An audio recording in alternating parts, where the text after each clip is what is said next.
All right, what's going on? So we get a lot of comments and text messages and phone calls asking how life has been going after both hurricanes hit our house. So we figured we'd just walk you through the house to kind of show you how we're living right now. It's been exactly 2 months since Hurricane Helene came through at the end of September. Now it's Thanksgiving Day. So we figured we'd just kind of walk you through the house. That way everybody can kind of see a beginning to end tour of the house, so we don't have to answer all these messages and explain how we're living. This is a good way to just show you firsthand. So Heather's going to show you the inside of the house, the things that we're doing now to kind of adapt to not having anything, and we'll just go from there. So come on in. You want to show where the water line was to get a visual before we go in the house? Yeah, so before we go in, and I'll clip in some, I'll add in some other clips of the night when the flood happened, but the flood water came up to our window here, and we had 31 inches on the outside, and we had just shy of 30 inches, or right about 30 inches on the inside of the house. Christ, there's our house. I don't know how the power's still on. It's up to our doorknob.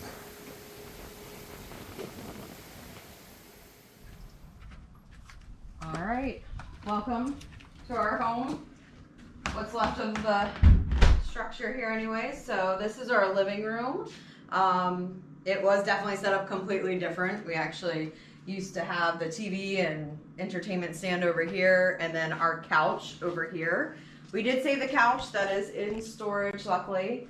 What you see on this side now is basically all our countertops and all our sinks that were in our kitchen and bathroom are stacked here since the actual cabinets had to be removed due to black mold growing on it very quickly. So we did have to do the 4-foot flood cut on these walls.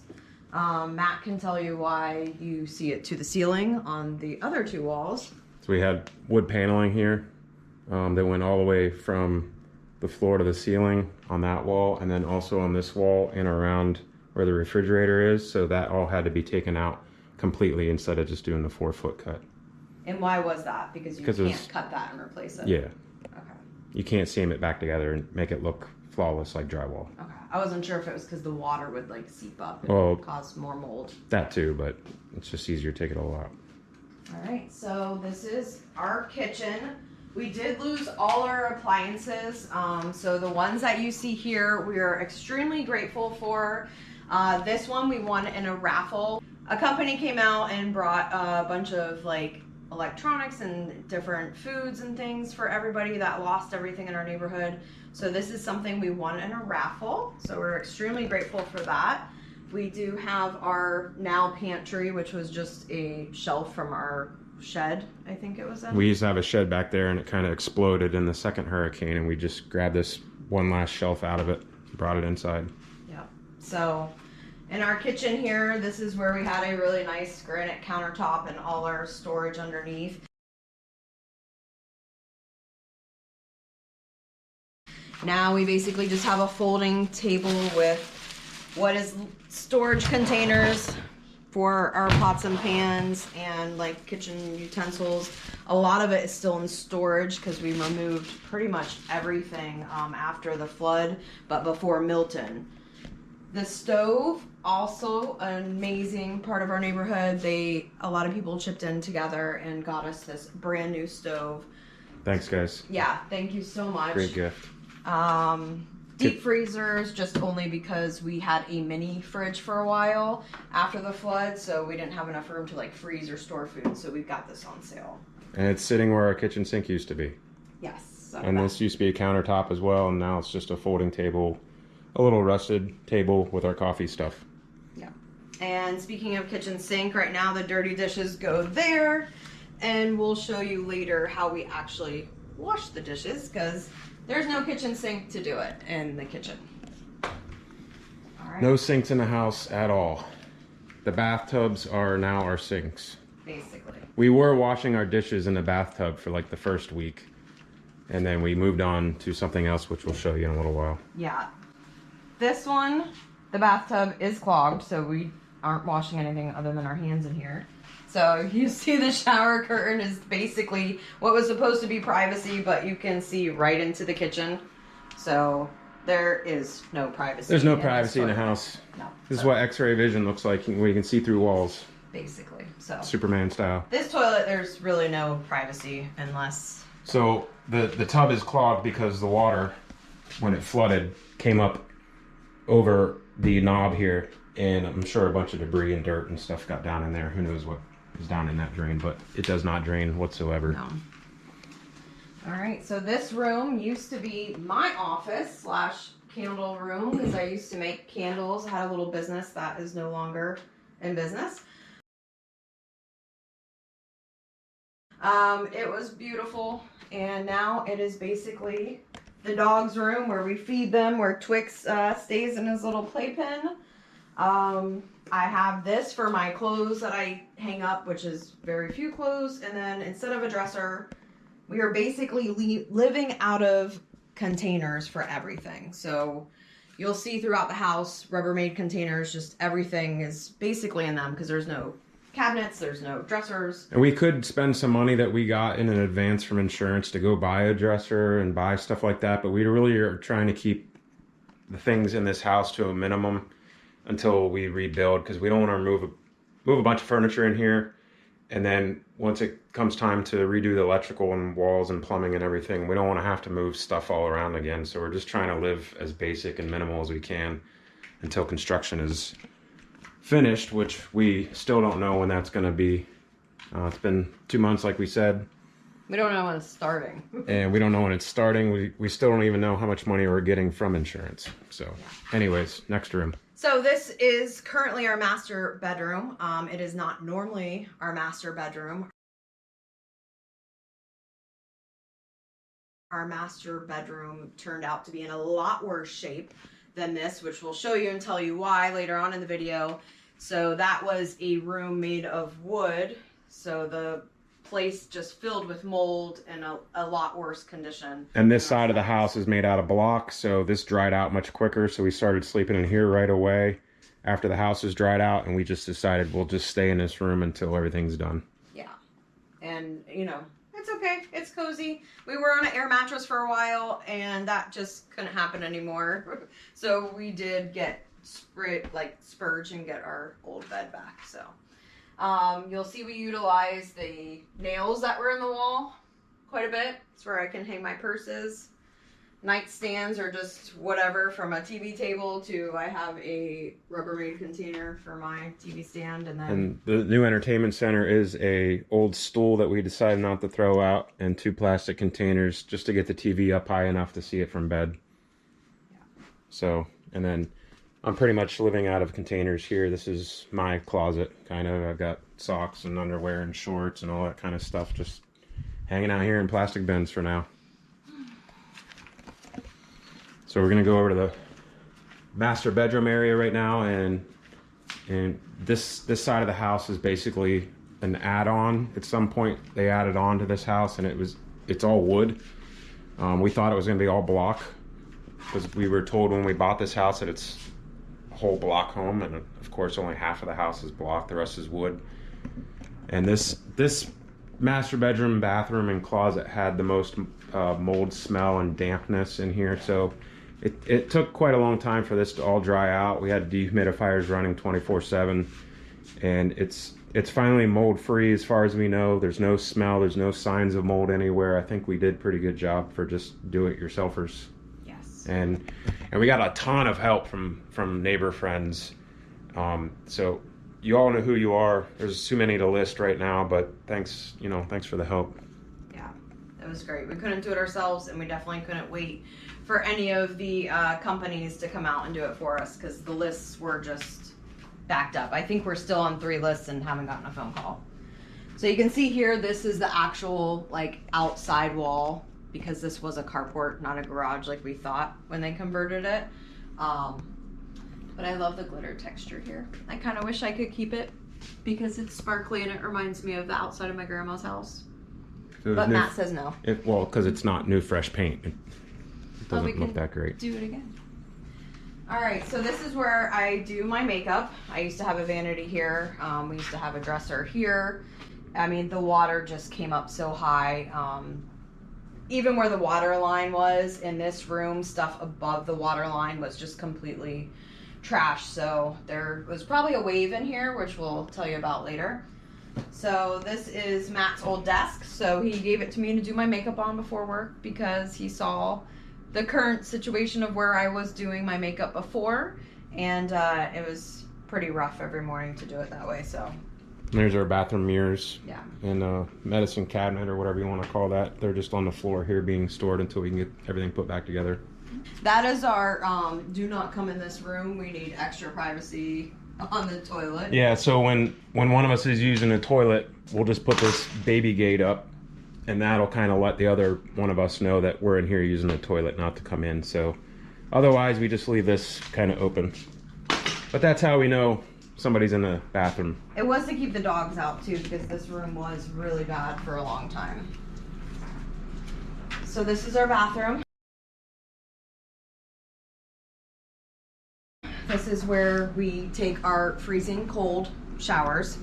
This is where we wash our hands and brush our teeth. So definitely It's not pleasant.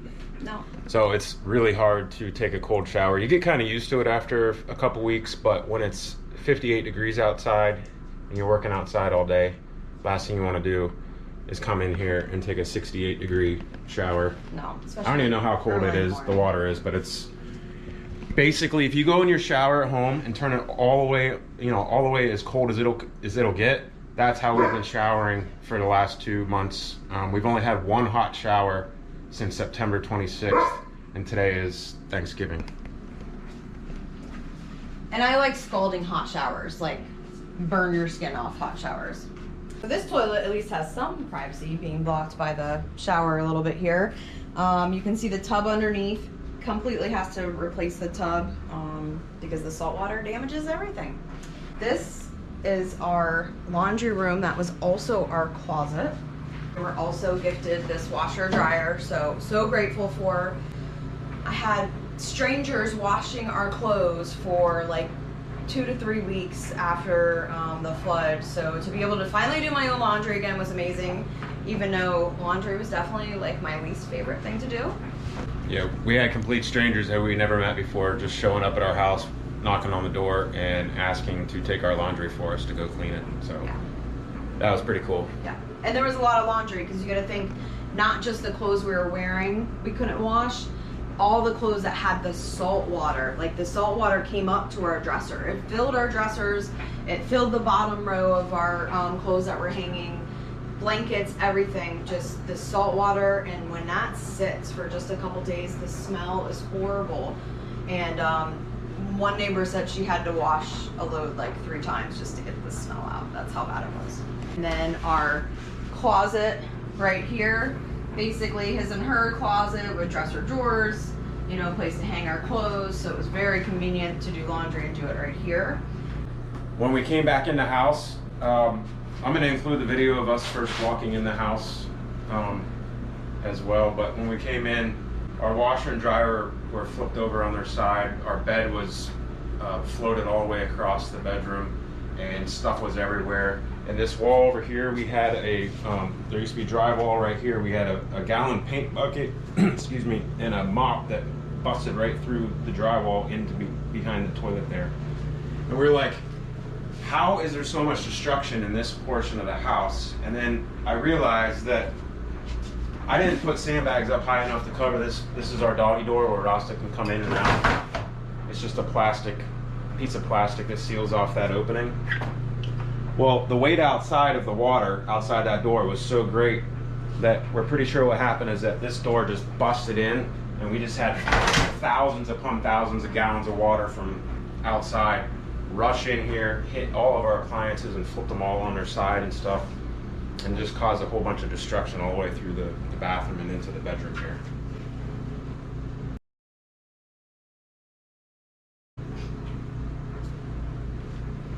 So the dog's been doing okay living in these conditions. Twix, he doesn't care. He just does his thing. Rasta gets stressed out easily, so he knows what's going on, but he's older and smarter. But our water was 30 inches inside the house, which would have put the water right about here, almost to my hip at its maximum. So there was a lot of water in here. The toilet was completely underwater. The tubs were completely underwater. The water was almost up to our vanity sinks right here. So there was a lot of water in here. And like I said, I think it like created like a tidal wave through here once it busted through, because we had a dresser right here, and where the water line wasn't even to the top drawer, but my top drawer of stuff was just soaked. Yeah. There was water in there. It was like a wave pool in here for 5 minutes. Wait, we gotta show them how we do dishes. Yeah, that's just the inside of the house. Now we're gonna go to the outside.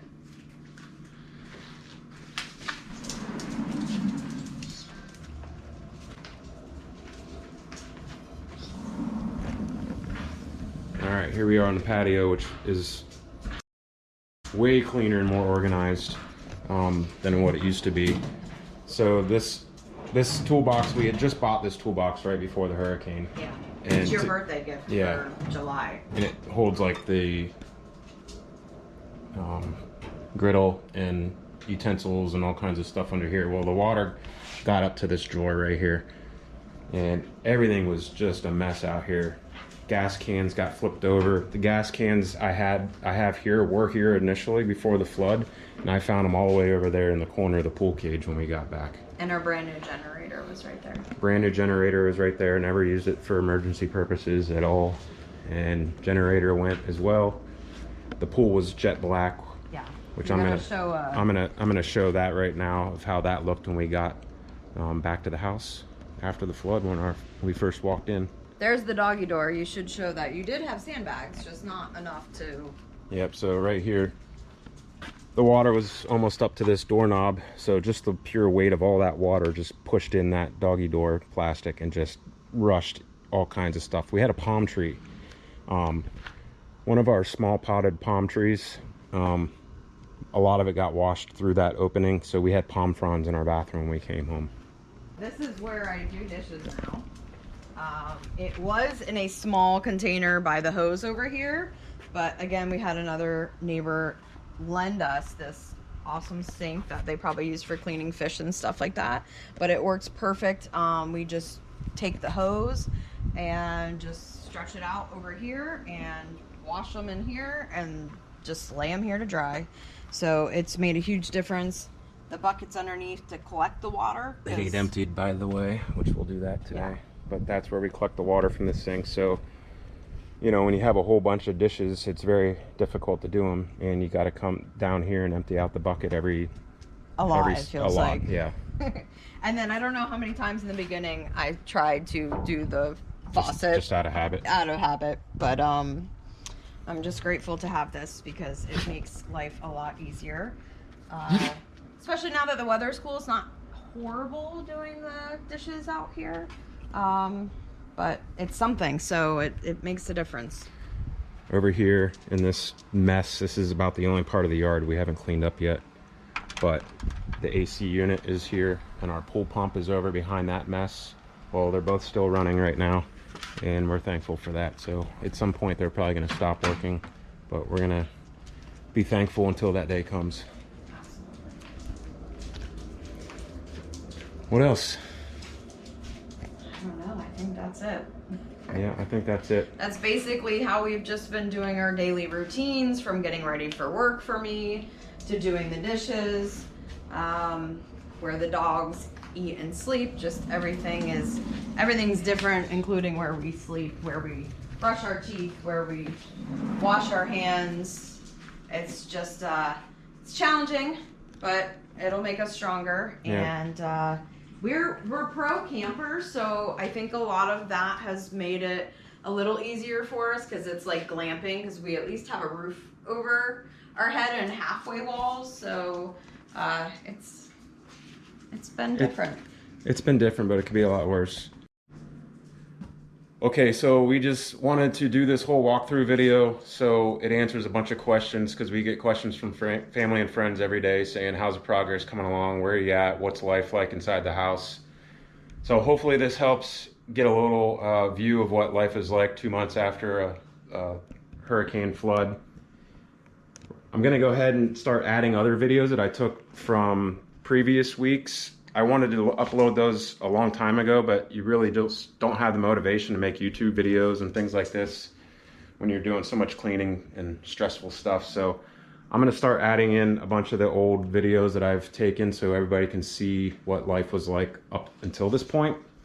And then we're actually gonna, after this video, we're gonna go outside right now and kind of do a walkthrough of what life was like the night of the flood and show you kind of where we went, show you where the water level was and that whole night, and kind of explain that whole process. But that'll be in another video. So if this was helpful or interesting to you whatsoever, make sure you hit subscribe. If you're watching on YouTube, if you're watching on Facebook, well, thanks for being there and supporting us and leaving us all these nice comments all the time. It's been really great. Want to say anything else? That's it. All Until right. next time. See ya.